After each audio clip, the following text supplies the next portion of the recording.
Boa noite, irmãos. Graça e paz a todos essa noite.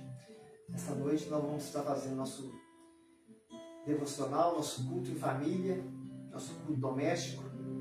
E eu creio que os irmãos também nesse momento estão reunidos com suas famílias.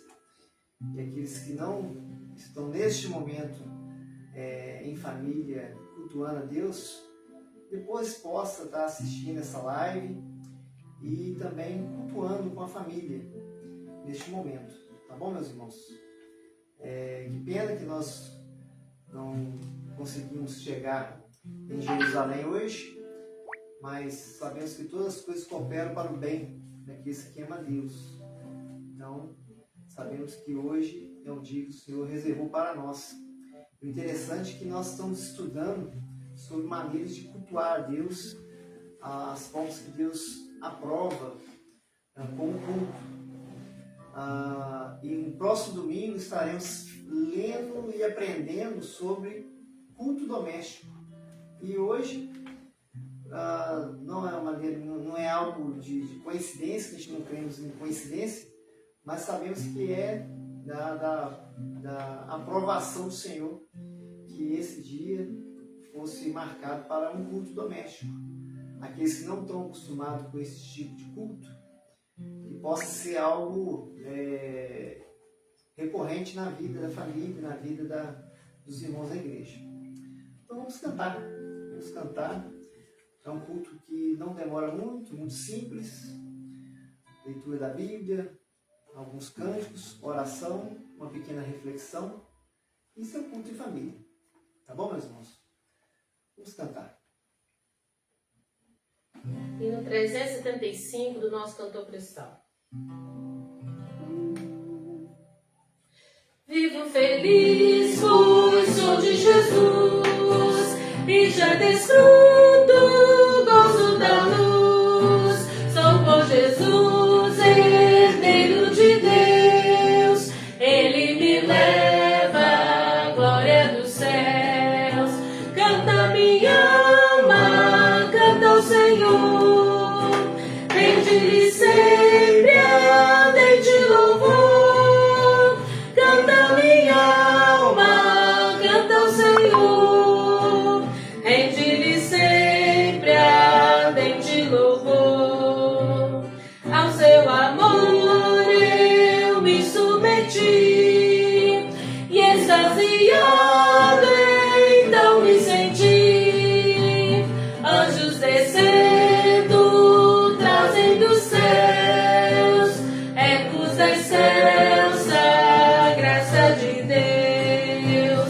Canta minha alma, canta ao Senhor, rende-lhe sempre ardente louvor.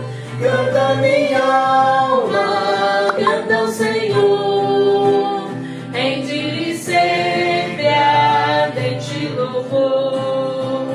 Sempre vivendo em seu grande amor, me regozijo em meu Salvador.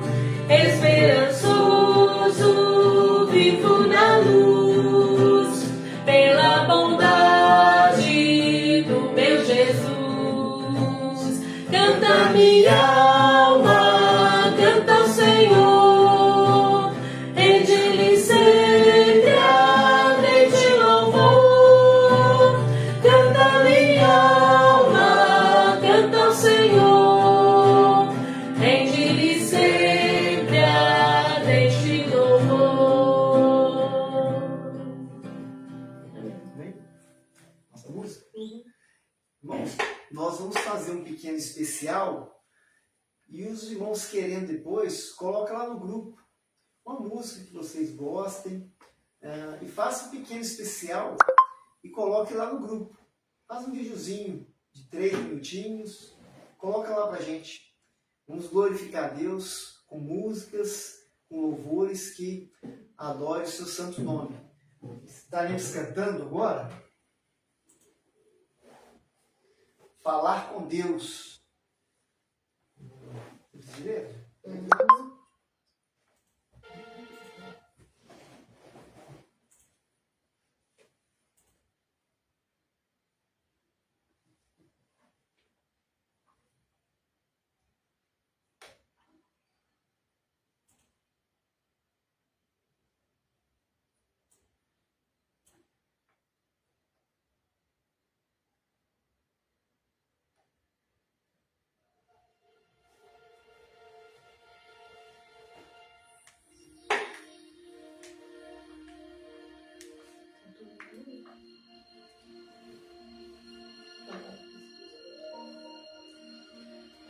Na oração encontro calma, na oração encontro paz. Orar a Deus faz bem à alma, falar com Deus me satisfaz.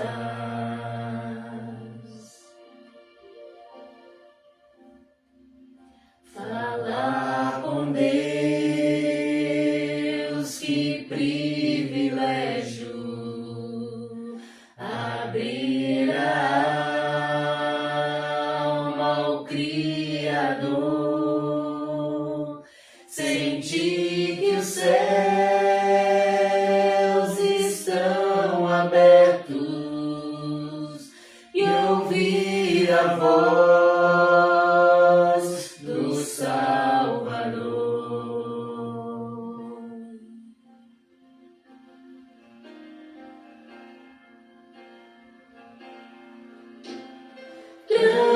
Grande é o nosso Deus e as obras que Ele faz, o seu amor não tem limites, em seu perdão encontro paz.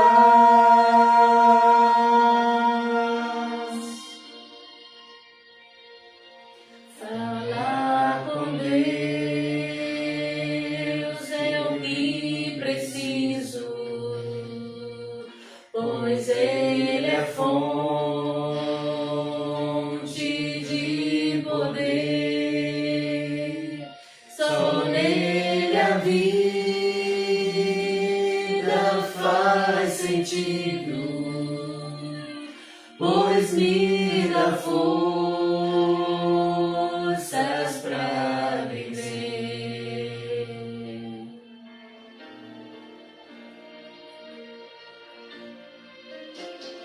Grande é o nosso Deus e as obras que Ele faz, o seu amor não tem limites, em seu perdão encontro paz.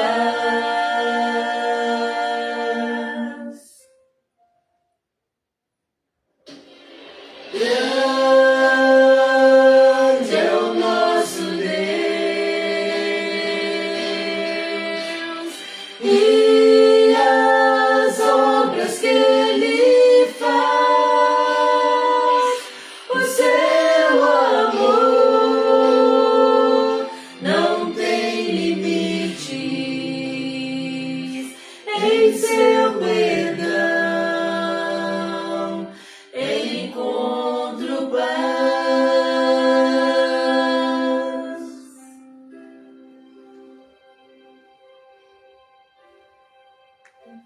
Oração encontro calma, na oração encontro paz. Orar a Deus faz bem à alma, falar com Deus me satisfaz.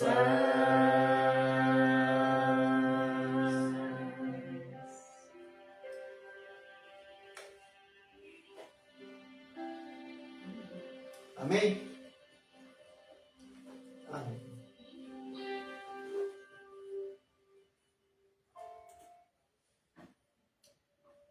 Muito bem, irmãos. Nós vamos estar meditando essa noite em Lucas capítulo 5, Hoje pela manhã a gente mandou o texto para que os irmãos já estivessem se familiarizando com o texto. É um texto conhecido, é um dos milagres que Jesus fez, registrado nos 3 evangelhos, que nós chamamos de evangelhos sinóticos, Mateus, Marcos e Lucas. Lucas ele detalha melhor esse acontecimento, esse milagre, e a partir então, no contexto geral aqui desse evento, os fariseus, o judaísmo começa a olhar com outros olhos a pessoa de Jesus, ao ele declarar que perdoa pecados. E ele depois afirma que ele é Deus, porque uma vez que você perdoa pecado, você é Deus. Então, a partir de então, Jesus começa a ser visto com maus olhos, né? Então, é dentro desse contexto que nós vamos estar lendo com os irmãos, no capítulo 5 do Evangelho de Lucas, a partir do verso 17.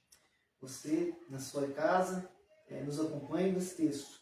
Eu vou estar usando a nova versão transformadora. Mas você pode acompanhar também na sua versão aí. Um certo dia, verso 17, Lucas 5, verso 17 até o verso 26. Vou estar lendo com os irmãos aqui. Certo dia, Jesus ensinava a alguns fariseus, mestres da lei, que estavam sentados por perto. Eles vinham de todos os povoados da Galileia, da Judéia e de Jerusalém. E o poder do Senhor estava para curar sobre Jesus. Alguns homens vieram carregando um paralítico numa maca. Tentaram levá-lo para dentro da casa, até Jesus. Mas não conseguiram por causa da multidão. Então subiram ao topo da casa, removeram a parte do teto. Em seguida, baixaram o paralítico na maca até o meio da multidão, bem na frente dele. Ao ver a fé que eles tinham, Jesus disse ao paralítico: Homem, seus pecados estão perdoados. Mas os fariseus e mestres da lei pensavam: quem ele pensa que é? Isso é blasfêmia. Somente Deus pode perdoar pecados. Jesus, sabendo o que pensavam, perguntou: por que vocês questionam essas coisas em seu coração? O que é mais fácil dizer? Os seus pecados estão perdoados? Ou levanta-te e anda? Mas eu lhes mostrarei que o Filho do Homem tem autoridade na terra para perdoar pecados. Então disse ao paralítico: levante-se, pegue sua maca e vá para casa. De imediato, à vista de todos, o homem se levantou, pegou sua maca e foi para casa, louvando a Deus. Verso 26. Todos ficaram muito admirados, cheios de temor, louvaram a Deus, exclamando: hoje vimos coisas maravilhosas. Pai eterno, obrigado, Senhor, por essa palavra. Que essa palavra, Senhor, encontre abrigo seguro no nosso coração, Pai. Abençoa, Senhor, nossa casa. Abençoa, Senhor, tudo que o Senhor já tem feito em nossas vidas, nos modelando a Tua imagem e semelhança. Faça com que possamos, ó Pai, viver uma vida diante do Teu altar, ó Deus. Obrigado, Senhor, por essa chuva que caiu hoje. Sabemos que ela é fundamental, Senhor, para o cultivo, para a provisão que vem de Ti. E obrigado por isso, Pai. Nós oramos em Teu próprio nome, Jesus. Amém. Amém. Meus irmãos, essa história narrada aqui por Lucas, mesmo narrada por Marcos e Mateus, ela nos chama a atenção por vários pontos aqui, mas eu quero destacar as pessoas que levaram o paralítico até a presença de Jesus. Ao olharmos esse texto, temos várias pessoas que poderíamos destacar. Os fariseus, que estavam vindo de todos os lugares, né? A pessoa de Jesus, que estava em Cafarnaum. O texto aqui não mostra aonde ele estava, mas se você voltar lá em Marcos 2, esse evento aqui está registrado em Marcos 2. Jesus ele estava em Cafarnaum e ele entra nessa casa aqui. E com ele uma multidão seguindo ele. Jesus fazendo seus milagres chamou muita atenção às pessoas. E com isso também chamou atenção a religião local, que é o judaísmo. Isso começou a movimentar essa região ali. Mas o que me chama mais atenção aqui no texto é os amigos do paralítico. Esses amigos aqui, eles é um ponto fundamental de todo o quadro que foi pintado por Lucas aqui, nessa narrativa contada por ele. Nós olhamos aqui o milagre, nós olhamos aqui a cura e o perdão de pecado, mas nós temos que olhar também a atitude dos amigos. E pela manhã eu postei para os irmãos acompanharem em casa qual tipo de amigo nós somos. Nós somos amigos que levam pessoas até Jesus? Nós somos amigos que influenciam vidas? Ou somos pessoas que são influenciadas por amigos? Interessante olhar para esse texto. Nós olhamos esse texto aqui com um olhar bem minucioso e nós olhamos as atitudes que foram tomadas aqui. E eu destaquei 3 pontos. Tem vários pontos para ser destacado, mas 3 aqui é fundamental para combinar com aquilo que nós vamos falar sobre amizade, os bons amigos. E antes de mais nada, eu pergunto, será que eu sou um bom amigo? Aquelas pessoas que estão ao meu redor, que me chamam de amigo, será que eu sou um amigo bom? E nós vamos ver características de um bom amigo aqui nesse texto. Então você acompanha comigo, vocês acompanham comigo. Observe que no verso 18 está citando que alguns homens vieram carregando um paralítico numa maca. Irmãos, é importante olhar essa frase aqui no verso 18, por quê? Primeiro tem que entender o contexto. Ser paralítico nos dias de Jesus, ou cego, ou leproso, era alguém que era discriminado na sociedade. Por quê? A doença, esse tipo de doença, era vinculado a pessoas que tinham pecado. Um pecado muito grave. Então, se a pessoa nasceu paralítico, a ideia de um judeu é falar assim, olha, ele está assim, é porque ele tem pecado. Ele tem pecado, ou os pais deles pecaram, por isso que ele nasceu assim. Se nasceu cego, da mesma forma. Se é um leproso, da mesma forma. Eles associam a doença ao pecado. Então essas pessoas doentes eram totalmente discriminadas pela sociedade, pelos próprios familiares e pela religião. A religião não queria acesso a essas pessoas. Então isso aqui é algo que é para chamar a nossa atenção. Aqui nós vemos aqui pessoas que deixaram de lado seu preconceito e estavam carregando um leproso. Fizeram amizade com um homem que a sociedade não queria nem por perto. São pessoas marginalizadas. Então esses homens que nós não sabemos quantos são, não sabemos a sua origem, o autor, o evangelista, aqui no caso Lucas, não preocupou em dar descrição de nomes, de onde vieram, mas aponta que esses homens estavam carregando esse homem que a sociedade não queria. Observe. Tentaram levar para dentro da casa até Jesus. Jesus estava dentro de uma casa, Suponhamos que estava, isso aí é uma suposição, tá, irmãos? Estava acontecendo um culto doméstico ali, Jesus era o pregador da noite, ali dentro, um culto doméstico. Só que as pessoas estavam lá de fora, tinha uma multidão querendo ouvir as palavras de Jesus. Já conheciam Jesus da fama que tinha nas vizinhanças, naquela toda a região de Cafarnaum. Então Jesus estava virando notícia por causa dos seus milagres que estavam acontecendo ali. O poder de Deus estava sendo manifesto ali entre os homens e as pessoas queriam ver isso. Queriam ver e queriam usufruir desses milagres. Pessoas doentes, pessoas com familiares doentes estavam se aglomerando em volta de Jesus para ter dele esse tipo de bênção, que é o milagre. Mas observe que essas pessoas tentaram levar Jesus, tentaram levar o paralítico à presença de Jesus. Mas teve um empecilho. Qual que era o empecilho? O texto, logo seguinte, mostra, no verso 19, não conseguiram por causa da multidão.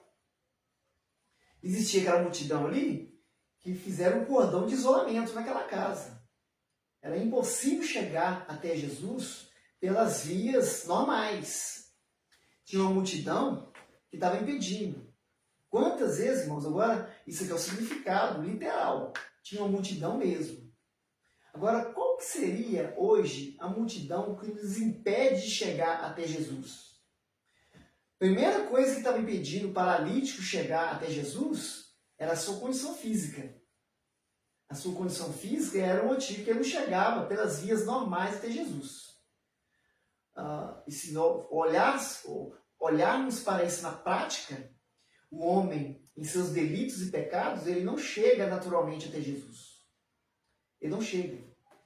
O homem em pecado, o homem natural, nós chamamos de homem natural, o homem que não nasceu de novo e ainda não creu em Jesus para a salvação, ele é um paralítico. Ele não consegue chegar até Jesus, normalmente. Ele não consegue. E observe, tem um segundo empecilho aqui, que é a multidão. E quais são as multidões que têm impedindo os incrédulos a chegar até Jesus?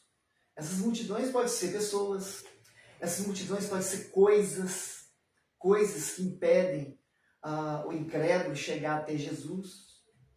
Podemos aplicar isso. Podemos dar uma significância a essa multidão. Aqui no texto, a multidão é multidão mesmo. Mas nos nossos dias de hoje, não só multidão de pessoas tem impedido pessoas ter acesso a Jesus. Outras coisas também têm impedido que Jesus tenha acesso a essas pessoas. Aí levantemos a pergunta: qual será essa multidão? Será que é o Facebook? É o conforto do lar? Será que é a nossa omissão diante do Evangelho?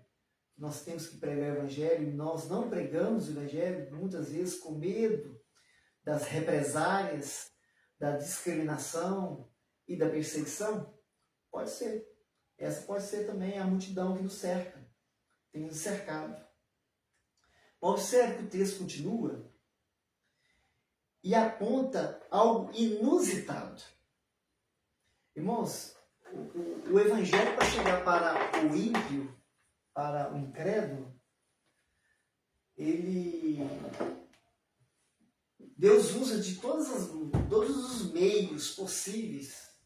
E não é à toa que pregar o Evangelho é loucura. Paulo fala isso, que o Evangelho é escândalo para os gentios. É loucura para os gentios, escândalo para os judeus. Por quê? Deus usa métodos não convencionais para pessoas terem acesso a Jesus. Deus usa 4 amigos, que não sabemos o seu nome, e usa um método diferente agora, totalmente estranho, para que esse homem chegue até a presença de Jesus. Primeiro observamos a fé desses homens. Esses homens olharam para a multidão e não tinham como passar com um aleijado numa cama. Imagine você carregando uma cama com um homem deitado, há anos deitado ali, e tendo que enfrentar uma multidão. Possivelmente não é uma tarefa fácil. Mas esses homens não desanimaram. Esses homens tinham fé que o amigo deles, ao encontrar Jesus, ele teria uma vida transformada. E esse que é o ponto central aqui, nessa passagem. Esse homem teve uma vida transformada. É impossível uma pessoa, ao encontrar com Jesus, não ter uma vida transformada. É impossível. Agora, qual que é o método que esses homens tiveram para que seu amigo encontrasse com Jesus? No próprio verso 19 continua, observe. Então subiram ao topo da casa e removeram uma parte do teto. Irmãos, as pessoas acham que o teto, aonde Jesus estava, era apenas de folha. Eu já ouvi várias pessoas falando que é telhado de folha, é igual uma cabana de índio, tinha folhinhas em cima, de palmeira. Não é. O junco é uma fibra muito densa. Os irmãos conhecem esteira? Aquela esteira que o pessoal deita? O junco é muito parecido com aquilo, junco. E o junco, ao ser misturado com argila, ela vira como se fosse o nosso concreto. Então, primeiro, levantar um homem até o telhado, até a parte mais alta da casa. E segundo, quebrar esse junco, esse telhado, para que esse homem paralítico descesse dentro da casa. Esse homem não passou pela porta da frente. Ele desceu pelo telhado. E a questão é, como é que eles fizeram para quebrar o telhado? Não foi uma tarefa fácil. É outro impedimento. Tiveram que quebrar. Tiveram que criar um prejuízo para o dono da casa, consequentemente, prejuízo para quem quebrou. Porque a pessoa não podia ter um prejuízo. Está entendendo, meus irmãos, a complexidade do texto? Você olha para o texto e não vê essas coisas, mas você tem que ver no campo geral, no contexto histórico. Subir no telhado e remover uma telha, a telha de amianto é fácil de remover. A telhinha de barro, que nós conhecemos aqui, a telha colonial, é fácil de remover. Mas aqui nós estamos falando de junco, que é algo fibroso, que trava uma na outra, depois tem argila. E ela é cozida com o calor do sol. Aquilo vira concreto. Não quebra fácil. É difícil quebrar aquilo. E aqui eles vão se quebrar aqui de maneira que desceu uma cama. Fizeram descer um homem aleijado ali. É algo difícil de acontecer. Observe que até o próprio Jesus ficou admirado com aquilo.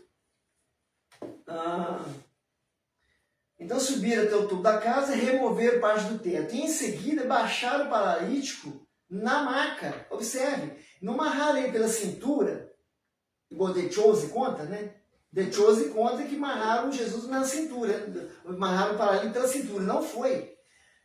Baixaram a cama, meus irmãos. Fizeram um quadrado da largura da cama e desceram o homem paralítico na cama. Ou seja, se fosse pela cintura, o buraco seria menor. Era mais fácil descer. Mas o texto mostra que quebraram do tamanho de uma cama. E desceram a cama com o homem em cima. Que é muito mais difícil ainda. Está vendo a dificuldade que foi levar esse homem até a presença de Jesus? E o texto não para. Observe. Em seguida baixaram o paralítico na maca até o meio da multidão, bem na frente dele. Dele quem? Jesus. Olha só o que Jesus fez. Ao ver a fé que eles tinham, Jesus disse ao paralítico. Jesus olha primeiro a fé dos amigos. Os bons amigos são aqueles homens que levam você até Jesus. E se você é um bom amigo, você leva o seu amigo até Jesus, independente da circunstância e da dificuldade. Olha a dificuldade desses amigos aqui. Olha o tamanho da fé desses amigos. O amigo, ele ama de verdade, ele ama a ponto de querer levar Jesus à presença dele, ao conhecimento dele. E isso foi feito aqui. Leia comigo lá em Provérbios a importância de um amigo, meus irmãos. Provérbios 17, 17. Olha para mim aí, Provérbios 17, 17. É um texto conhecido. Né? O amigo ama em todo tempo, e na angústia nasce um irmão. Um amigo, ele vira um irmão de verdade, chegado, verdadeiro. Amigo, irmãos, não é multidão. Existia multidão em volta dessas pessoas ali. Existia uma multidão em volta do paralítico. Mas não era amigo. Talvez você está rodeado de muitas pessoas que apenas é multidão. E multidão não é amigo. O amigo verdadeiro, ele leva você até a presença de Jesus. E se você é amigo, você leva alguém à presença de Jesus. E isso é amigo. Bom amigo. Observe. Mas Jesus olha para aqueles amigos ali, admirados, e fala assim, a fé que eles tinham. E Jesus disse ao paralítico, homem, seus pecados estão perdoados. Jesus olha para a fé dos amigos e olha para o doente na cama e fala assim, seus pecados estão perdoados. Por causa da fé do amigo. Aí entra algo que vai incomodar a comunidade judaica que estava presente. Vocês lembram aqui? Que tinha fariseus e mestres da lei sentados perto da casa, ouvindo Jesus falar. E eles tinham vindo de todo lugar, brotou fariseu de todo lugar, líderes religiosos brotaram de todo lugar para ouvir Jesus falar. Observe. Jesus fala, homem, seus pecados estão perdoados. Eu gosto a descrição que é feita por Mateus. Mateus fala assim, Jesus fala assim, filho, teus pecados estão perdoados. Eu gosto desse filho, que Jesus naquele momento ele chama de filho. Filho, teus pecados estão perdoados. Mas na narrativa de Lucas, ele fala assim, homem, teus pecados estão perdoados. Observe, para a cabeça de um judeu, um homem só poderia ter seus pecados perdoados se ele fosse curado. Porque a cura era sinônimo desse homem não ter mais pecado. Mas Jesus muda a coisa. Primeiro perdoa um doente. Jesus fala assim, você agora está perdoado, mas você continua no paralítico. Na cabeça do judeu era diferente.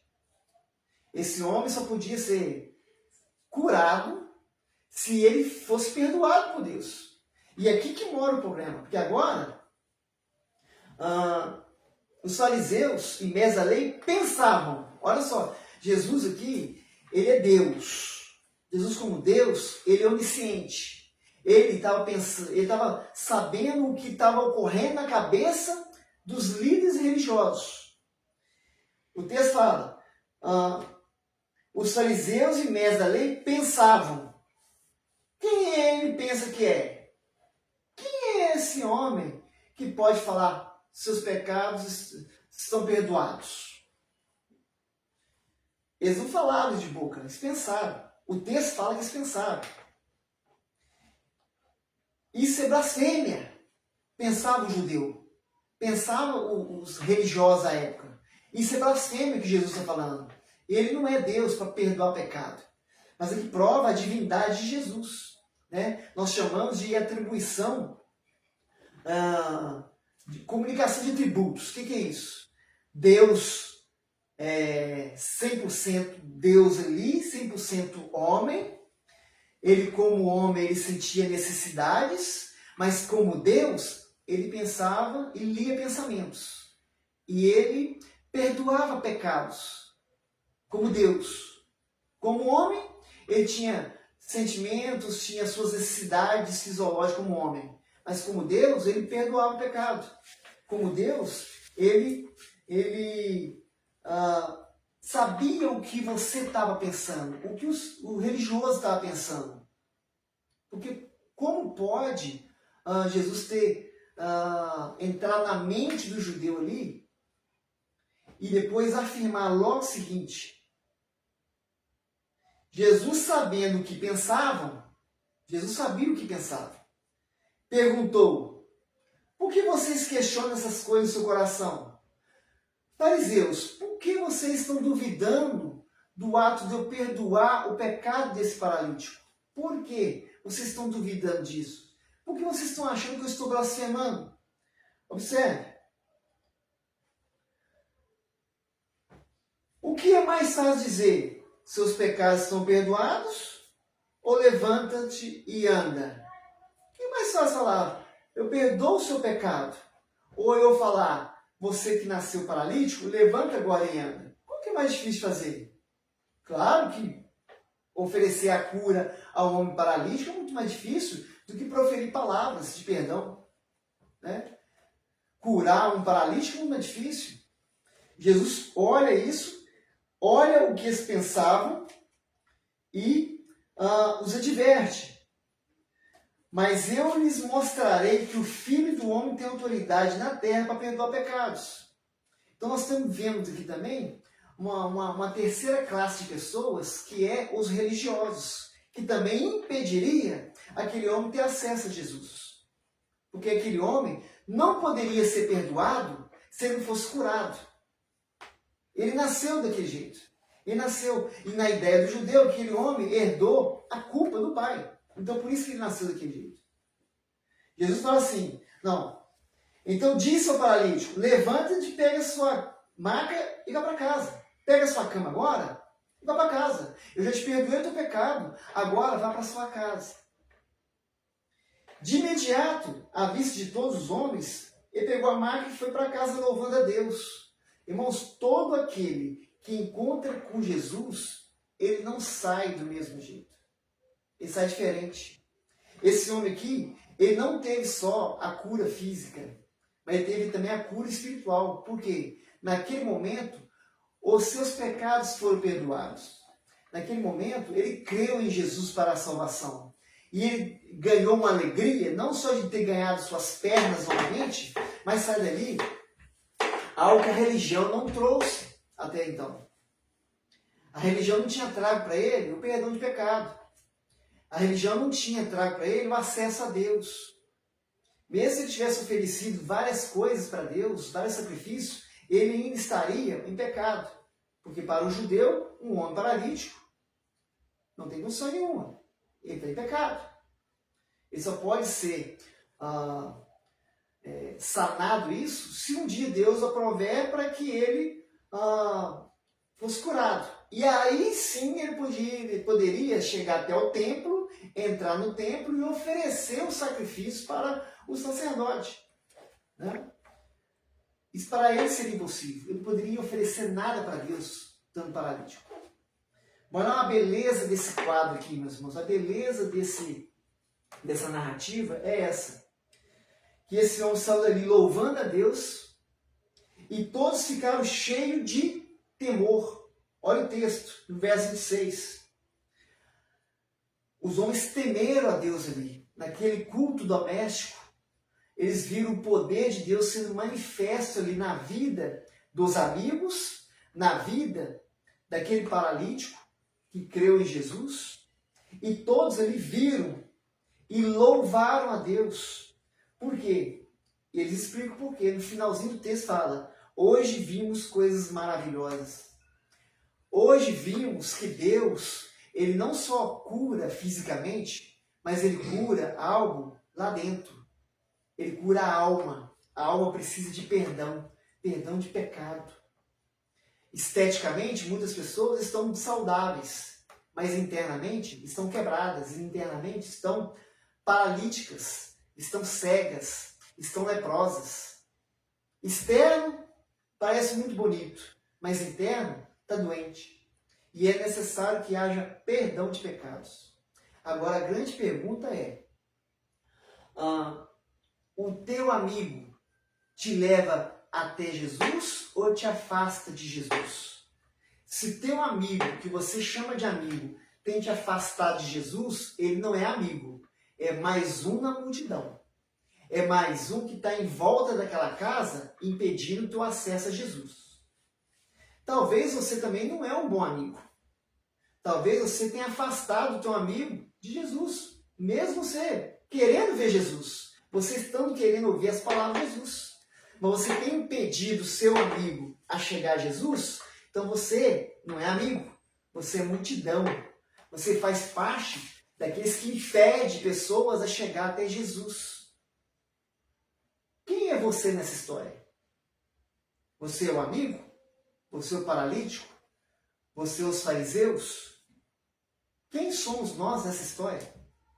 Essa história aqui é a nossa história. É a nossa vida. Essa casa aqui, talvez é a sua casa.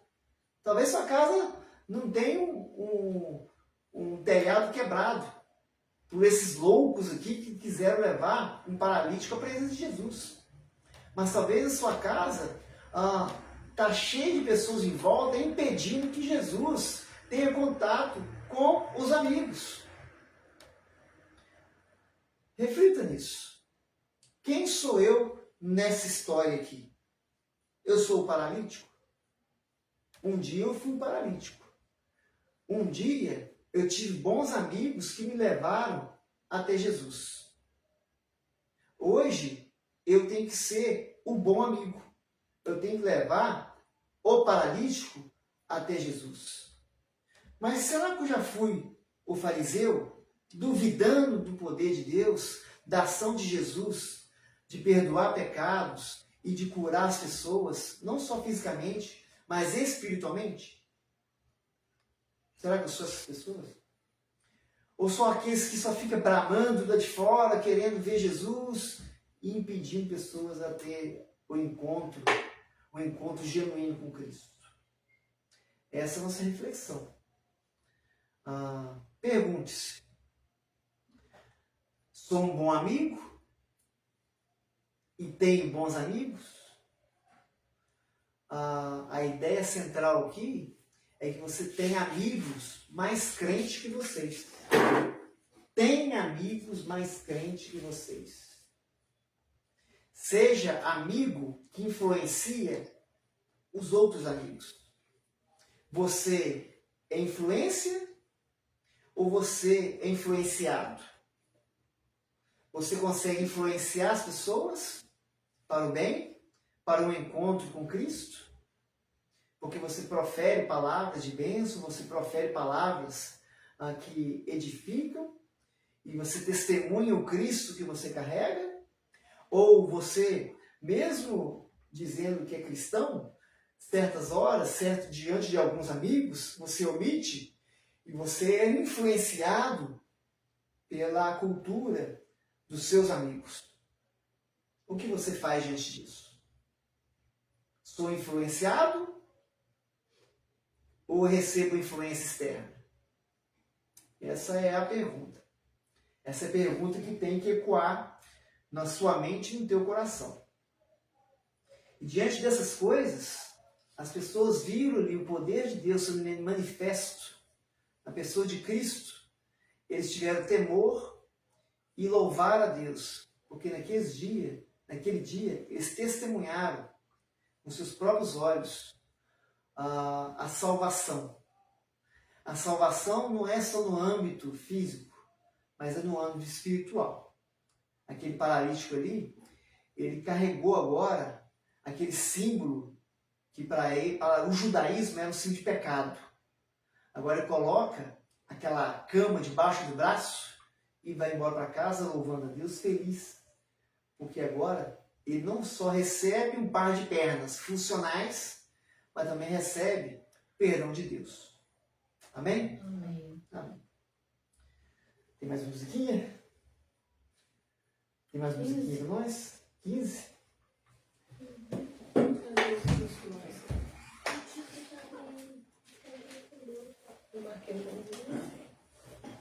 Você que está nos assistindo aí, pense nisso. Se você tem sido um bom amigo, ou você tem tido bons amigos, se você é aquele amigo que leva pessoas até Cristo, e se um dia o teu amigo te levou até Cristo, saiba que ele não é só seu amigo, é um bom irmão, é um irmão chegado. Bons amigos são poucos, existe. E o bom amigo leva pessoas a Cristo.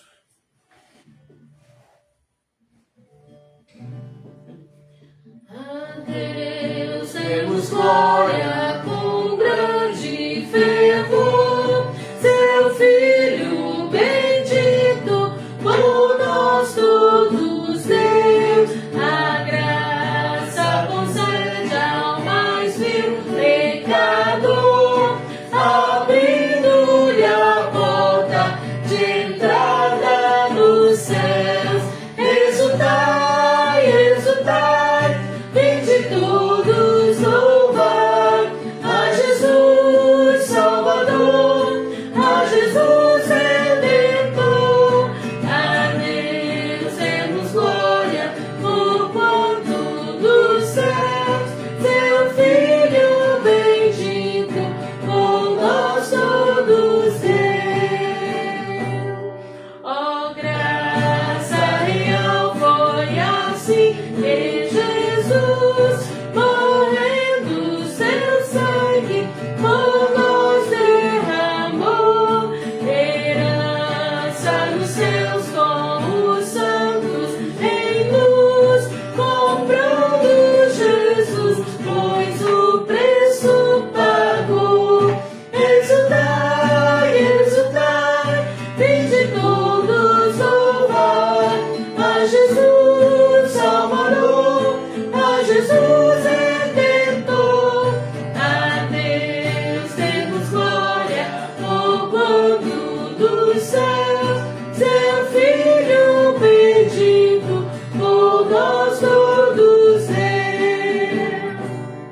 A crer nos convida, dá um rastro de amor, dos merecimentos do Filho de Deus. E quem, pois confia no seu Salvador, vai vê-lo sentado na glória dos céus. Exultai, exultai, vinde todos louvar a Jesus Salvador, a Jesus Redentor. A Deus demos glória por quanto do céu, seu Filho bendito, por nós todos deu. Amém, irmãos. Obrigado por estar conosco nessa pequena live, que é o nosso culto doméstico. Eu espero que os irmãos da Igreja Batista em Jerusalém estejam também cultuando a Deus nesse momento. A chuva nos impediu de nos encontrarmos hoje, mas estamos aqui nos encontrando pelas mídias, né? E somos gratos pela vida dos irmãos, tá? Os irmãos continuam orando por nós, nessa nossa jornada. E se Deus aprover, domingo estaremos aí, né? Teremos nossa ceia, vai ser horário noturno, tá? E a EBD às 12 horas, ao meio-dia, tá bom, irmãos? Se o tempo ajudar, né? Se for da vontade de Deus, estaremos junto com os irmãos aí. Amém? Então, Deus abençoe. Sim. Tem alguns irmãos aqui cultuando conosco. Deixa eu ver. Olha, a Sara, Deus abençoe a irmã Sara. O Isaac está aí também, Isaac. Oi. A irmã Janaína, lá de Teresópolis. Renata. Nossa amiga Renata, lá do Caleme. Pastor Samuel. Isso. O Níger Lúcio Rodrigues de Araújo, Deus te abençoe. Carol. Carolina, Caroline, lá do Caleme. Pastor Samuel também? Mas quem? Pastor Samuel. Pastor Samuel, meu amigo Pastor Samuel, Deus abençoe, querido. Ó, tamo junto, hein? Saudade do irmão, hein? Mas quem? Irmãos, obrigado, Deus abençoe e até domingo, se Deus quiser.